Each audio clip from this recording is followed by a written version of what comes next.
German is a difficult language. Diese Eisenbahn wurde von Hohenzollern in Deutschland produziert. Okay, this train has been manufactured by the Hohenzollern company in Germany. Eisenbahn. So Eisen translates to iron, and Bahn translates to like a cart. Well, I'm Felix. I'm coming from Germany, from the University of Hamburg. And for the past year, I've been an exchange student at the National Taiwan University. My major is Sinology, so Chinese and Taiwanese studies. So my background knowledge of the history of Taiwan and like what happened during which period is already pretty sound. So what was interesting in the training program was to learn to like how to structure a tour, what to pay attention to, how to read the audience. So these kind of like actual useful skills on how to give a tour. Those I definitely took away from the training program.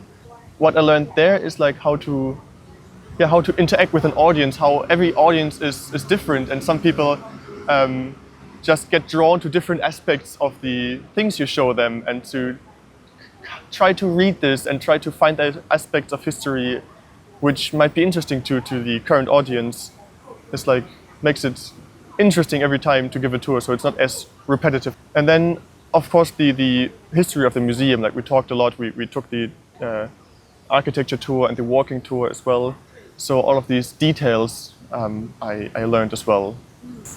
It changed it quite a lot because I just met a bunch new great people, which opened like many doors.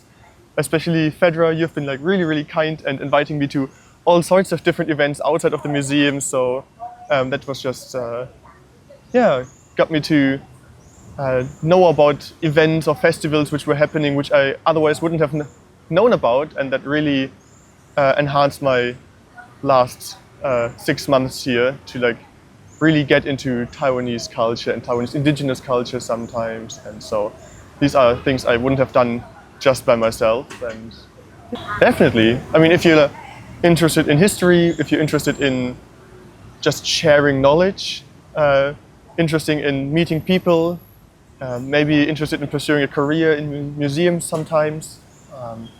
I think there are many reasons to join this program for different backgrounds, and yeah, for me it was just a very great experience, and I'm sad to leave already. So yeah. Well, when you first arrive here and try to look for things where you want to go, like the main recommendation would be like Taipei 101 or Jiufen, or like there's very touristic areas which are, some people like them, but like often they're just crowded and similar. So just to explore the surrounding areas, if you stay just in Taipei, just explore the surrounding areas by yourself. Go into the mountains. There's like many different small villages. They're just really beautiful to visit, and each village has something special to see. For example, there's Pinglin, which is famous for its tea. And yeah, in my case, I love cycling, so I just often just rode my bike into the mountains. That's really beautiful, and I think also a good way to connect to people is through sports. Taiwanese people are really active, I feel like. When you go to the Hebian, to the path along the river, in the morning it's just people doing sports, running, cycling, doing their daily exercise. How do you say hello? Well, in Germany in general you could say just Hallo, but from where I'm from in Hamburg, people would say Moin. Willkommen im Taiwanischen Nationalmuseum.